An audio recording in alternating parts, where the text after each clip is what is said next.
Porto, a cold afternoon in December 1925. A money changer holds 2 banknotes up to the window light, 500 escudos each, the same portrait of Vasco da Gama, the same paper, the same ink. He has handled thousands of these. Nothing about them is wrong, except one thing. Both notes carry the exact same serial number. He does not know it yet, but the small rectangle of paper in his left hand is about to bring down a president in 6 days, and a republic in 6 months. 200,000 of these notes are already loose in the country. 100 million escudos. Close to 1% of everything Portugal is worth. And the man who made them did not forge a single one. That is the part nobody believes at first. The notes are real. That was always the whole problem. The man who ruins him will never carry a badge or a gun. He sells newspapers, and the machine that prints his fortune isn't hidden in a basement. It sits in London, behind the doors of the most trusted printing house on earth, run by people who think they are doing honest work. So how does a bankrupt clerk, with a diploma from a school that does not exist, get a nation's own central bank to print him a fortune, and walk out, on paper, completely clean? His name is Artur Alves Reis, and to understand what he does, you have to understand what he already is. He is nobody. In 1924, he is 27, buried in debt, and married into a family that looks down on him. His father was an undertaker who went bankrupt. There is no money behind him, no name, no title, no connection that opens a single door in Lisbon. He is the kind of man a room forgets the moment he leaves it. He is also, quietly, the most dangerous forger Europe will produce this century. It starts small, years earlier. He wants to work in Portuguese Angola, but he has no qualifications. So he makes some. He sits down and forges a diploma from the Polytechnic School of Engineering at Oxford University. Engineering, geology, metallurgy, pure mathematics, applied mechanics, the works. It is a magnificent document. It is signed and stamped and completely convincing. The school it comes from has never existed. There is no Polytechnic School of Engineering at Oxford. Reis has invented it, degree and all, and it works. On the strength of a piece of paper he wrote himself, he sails to Angola and climbs. Within a few years, the man with the imaginary Oxford degree is running the colony's railways. That is the whole shape of him, right there, years before the escudo notes. Reis doesn't steal things. He manufactures the paper that lets him take them. Give him a signature and a seal and enough nerve, and he can walk into any room in the world. But paper appetites grow. In 1922, he buys control of a struggling Angolan railway company called Ambaca, not because he wants a railway, but because the Portuguese government has loaned it a fortune, and he wants to get his hands on the loan. He drains it. He uses the money to grab at a mining company. He is playing with checks that take 8 days to cross the Atlantic, borrowing time he doesn't have and money that isn't his. It catches up with him. In July 1924, the police arrest him in Porto for embezzling the Ambaca funds, and they lock him in a cell. 54 days. Here is where most men break, or repent, or at least get frightened. Reis does none of that. He sits in that cell and he reads. Not novels. He reads the law. Specifically, the laws that govern how the Bank of Portugal issues its money. He reads about who is allowed to print banknotes, and how, and who checks the work. He reads it the way other men read an escape map. By the time they let him out on a technicality, in late August, he is not a beaten embezzler anymore. He is something new, because Reis has understood something that had been sitting in plain sight, in the dry text of banking regulations, that nobody with his kind of mind had ever bothered to read. He isn't going to break the law. He is going to make the law print his money for him. To steal from a bank, you rob the vault. Everyone knows this. It is the oldest idea in crime. Find the safe, beat the lock, carry out the gold. Reis has read enough now to know the vault is a trap for small minds. The vault is guarded, counted, watched. Whatever you carry out of it, they know is missing the moment the door swings shut. So he asks a different question. Not where does the bank keep its money, but where does the money come from in the first place? And the answer takes him out of Portugal entirely. In 1924, the Bank of Portugal does not print its own banknotes. Think about that for a second. the institution that stands behind the entire national currency, the escudo in every pocket, every shop till, every wage packet in the country, does not actually manufacture the money. It contracts the job out. To London, to a firm called Waterlow & Sons. Waterlow is not some back alley print shop. It is one of the most respected security printers on earth, an old and eminent house that prints currency and stamps and bonds for governments around the world. When the Bank of Portugal needs escudos, it sends the design, and Waterlow does the rest. The engraving, the special paper, the inks, the plates. Real Portuguese money is born in England and shipped home. Now look at what actually protects one of those banknotes. Because a legitimate note is not one lock. It is 5. 1. The plates. The engraved metal that stamps the image of Vasco da Gama onto the paper. These are held by Waterlow, cut by master engravers, and effectively impossible to reproduce by hand. 2. The paper and the ink. Special stock, special formula. Not something you buy in a shop. Get the feel wrong, and a teller knows in a heartbeat. 3. The authorization. Waterlow does not print a single note without an official order from the Bank of Portugal. No contract, no money. This is the paperwork wall, and it is meant to be the strongest wall of all. 4. The serial numbers. Every note carries a unique number. 2 notes with the same number cannot both be genuine. It is the system's built-in tripwire. The one check that catches a copy even when everything else is perfect. 5. The border.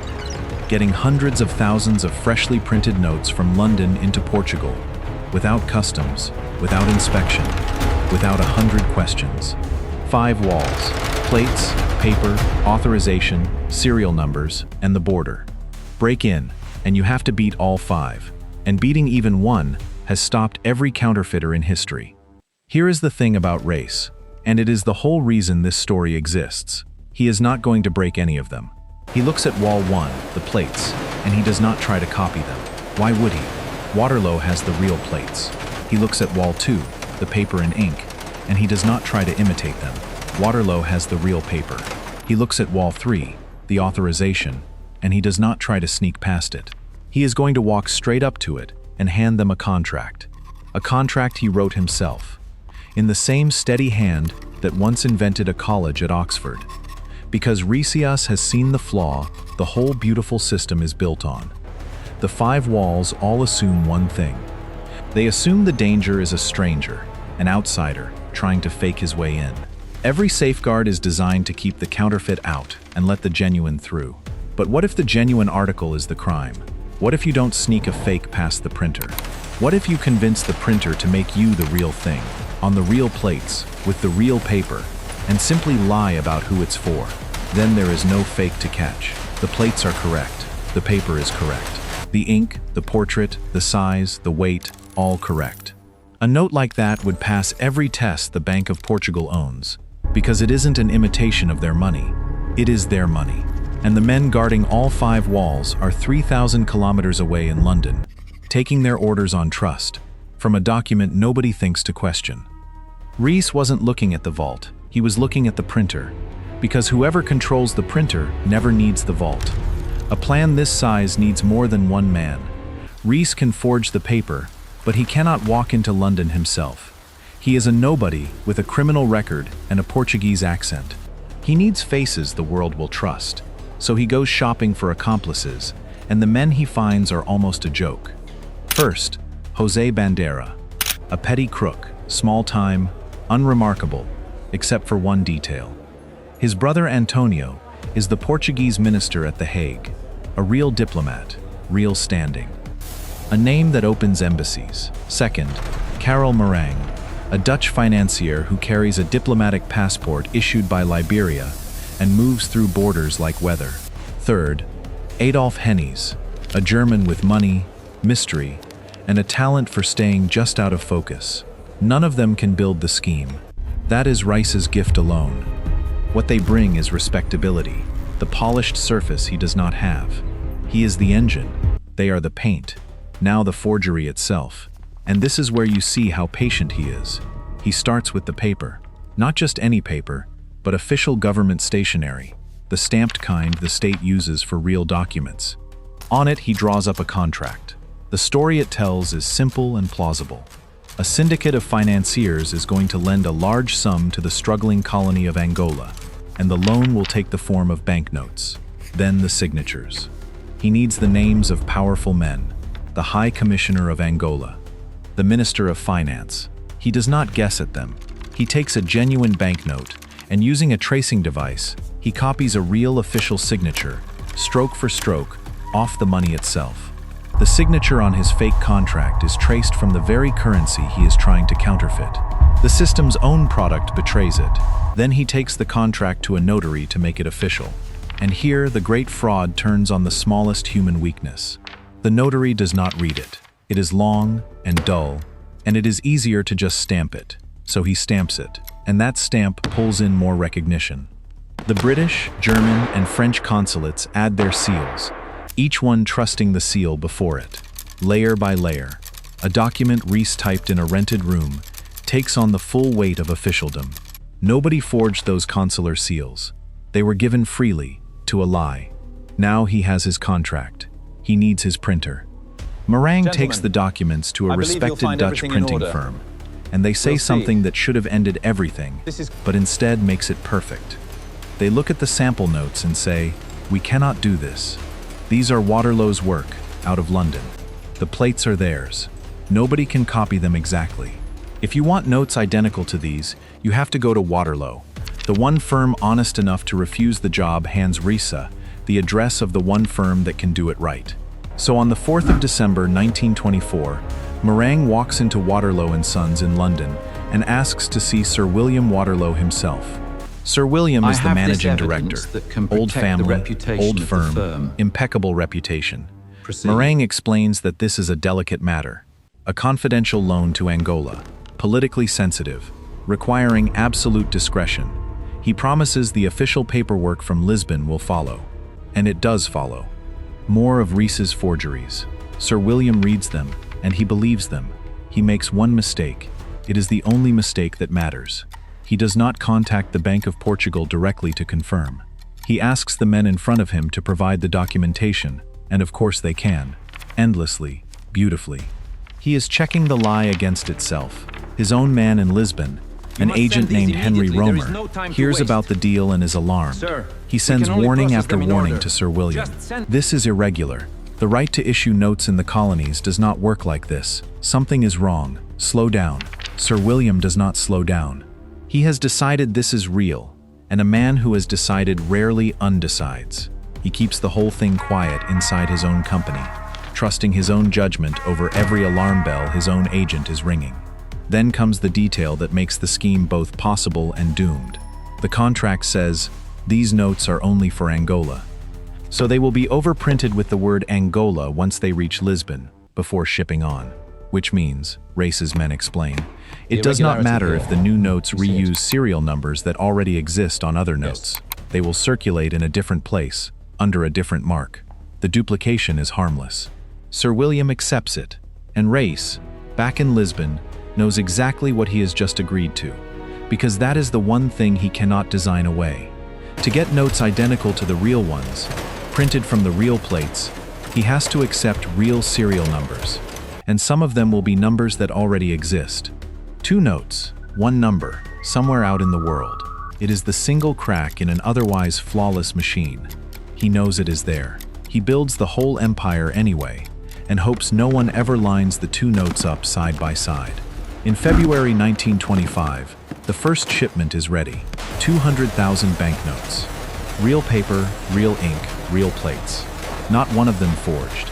They cross from England to Portugal inside diplomatic bags, under Liberian papers and a minister's protection. No customs officer opens a diplomat's bag, so no one opens his. Now Reis has a new problem, and it is the opposite of every counterfeiter's problem before him. He does not have too little money. He has too much, and it is too good. 200,000 notes, each one worth 500 escudos, a huge denomination. You cannot walk into a bakery and break a 500 escudo note for bread. Spend them too fast, in the wrong places, and even perfect notes start to draw eyes. So he does not spend them. He launders them on an industrial scale with a cold kind of genius. He hires freelance money men, the street-level currency dealers, to take his notes and buy up hard foreign currency on the black market. Gold-backed money, clean money. He has others deposit the notes into small suburban bank branches, then withdraw real currency from the head offices later. The fake feeds in at the edges and comes out clean in the center. No fake plates, no fake paper, no fake ink.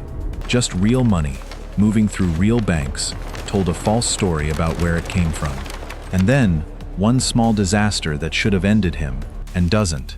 At some point, Sir William Waterlow, wanting to be proper about it, writes a letter directly to the governor of the Bank of Portugal, mentioning the contract. One honest letter. If the governor reads it, he will say, "What contract? What loan to Angola?" And the whole thing collapses in an afternoon. The letter is lost in the mail. It simply never arrives. This is not clever planning. This is not Reis's doing. This is pure dumb luck, the kind you could not write into fiction without an audience groaning. And it is exactly what happens. The one message that could have saved a country vanishes somewhere between London and Lisbon. With that door closed by accident, Reis reaches for the move that lifts him from swindler to something stranger. He founds a bank. In June 1925, he opens the Bank of Angola and Metropole, Welcome, friends, a real chartered institution with bandera installed at the top. On the surface, it is a patriotic venture, building ties between Portugal and its colony. Underneath, it is the perfect machine for pushing his notes into the economy and pulling clean value back out. It lends money at generous rates. It invests in land, in buildings, in businesses. But the bank is not the end game. The bank is a stepping stone to something almost unbelievable. Reis intends to buy the Bank of Portugal itself. The central bank is partly privately held. Its shares can be bought. And Reis realizes that if he quietly acquires enough of them, he will own a controlling stake in the very institution he is defrauding. Then the forged contract stops being forged. As a controlling shareholder, he can simply make it real, ratify his own order after the fact, and erase the crime by owning the victim. Sit with that. The plan is not to escape the law. The plan is to buy the law, to commit the fraud, then purchase the authority that would make it legitimate, so that the counterfeiting quietly becomes a loan the bank always meant to approve. A crime that deletes itself. And here is the strangest part of all. While he is doing this, Portugal is doing well. The flood of new money acts like a stimulant. Credit is easy. Business is booming. The escudo actually strengthens against the British pound. By every visible measure, the economy looks healthier than it has in years. He is poisoning the currency, and the patient has never looked better. Everyone is richer, everyone is happier. And the more the good times roll, the deeper the poison sinks. For almost a year, nobody is hunting him. The perfect crime is not just working, it is popular. And then a man who has never seen the inside of a vault in his life sits down with a newspaper. The trouble starts, as it so often does, with a question that has nothing to do with crime. It is about money in the ordinary sense. Where is all this coming from? Journalists at a Lisbon paper keep looking at the Bank of Angola and Metropole, and something bothers them. How is a brand new bank this rich? How does it lend so freely at such low rates without the deposits to back it? Where is the money actually coming from? They do not suspect counterfeiting. Nobody imagines counterfeiting. The notes are flawless. Instead, they reach for the fear of the age. There is a German behind it. Hennies. This must be a foreign plot. German money creeping in to seize control of Angola. Revenge for the colonies Germany lost in the war. It is the wrong theory, but a wrong theory pointed at the right man is still a light switched on in a dark room. The press starts asking loud questions in public, and meanwhile, quietly, the state's own banking inspector has already begun looking into something else that doesn't add up. People connected to this bank have been trying to buy up shares of the Bank of Portugal. The two threads are closing on the same knot. And up in Porto, on the 4th of December, a money changer who has been reading every word of the scandal in the papers is standing at his counter, sorting a stack of 500 escudo notes, when a thought he cannot shake settles over him. He starts checking the numbers. He lifts two notes to the light. Two portraits don't of Vasco da understand. Gama. Two pieces of the same They fine are paper. identical. Two of everything except the number. The number is the same. Two perfect notes. One number. He knows what it should mean. Two notes cannot share a serial number and both be genuine. One of them has to be false. But he checks the paper, the ink, the print, the feel, and he cannot find the lie. Neither can the officials he brings it to. There is nothing wrong with either note. That is the whole horror of it. They are both real, and they cannot both be real. The suspicion is strange enough that it travels to Lisbon. The Bank of Portugal sends an inspector up to Porto to look into the enormous deposits the Angola and Metropole has been making at a local exchange house. He digs, he compares, and at last someone stops testing the notes for fakery and simply lines the numbers up, and there it is. Duplicates. Not one pair, many. The order goes out. Every branch, sort your 500 escudo notes by serial number and look for matches. And as the numbers are laid side by side across the country, the crack race accepted a year earlier splits wide open. The one flaw he could not design away is now printed thousands of times over, in every till in Portugal. On the 5th of December, the paper puts it on the front page. Not a German plot, a fraud, vast and impossible, at the heart of the nation's money. Reis is not even in the country. He is on a ship, the Adolf Werman, coming back from Angola, still chasing shares, still building. Word reaches him aboard that the game is up, and Reis, being Reis, decides he will simply brazen it out, walk down the gangway, deny everything, out-talk them the way he has out-talked everyone his whole life. Mr. Thompson, Too late. you're under arrest. They arrest him as he lands. He is 29 years old. The bank's wealth is seized the next The day. vault is sealed. The Collect empire ledgers, built from all real of money, them. on real Move plates, faster, everything must be unravels in a matter of accounted for. days. Seal And the now, files, the Bank of now. Portugal faces the ugliest decision of all. Out in the economy are 200,000 of these notes, and they cannot tell which are the authorized originals and which came from Reis. The notes are identical because they are the same notes. There is no test, there is no mark. There is no way to sort the clean from the dirty. So they do the only thing they can. They declare all of it worthless. Every single 500 escudo note of that design, genuine and fraudulent alike, is recalled and cancelled. Think about what that means for an ordinary person. I'm sorry. The money in your hand, that you earned, that was real, printed by the real bank, void, overnight. The panic is instant. Crowds pour toward the Bank of Portugal to change their notes before the value drains away.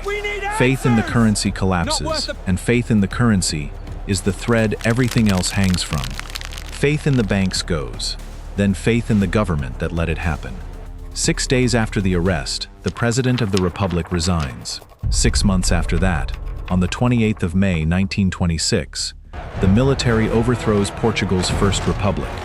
Out of the wreckage rises the dictatorship that will define the country for nearly 50 years. The long night of Salazar. One man, one forged contract, and a democracy that was already fragile finally cracks.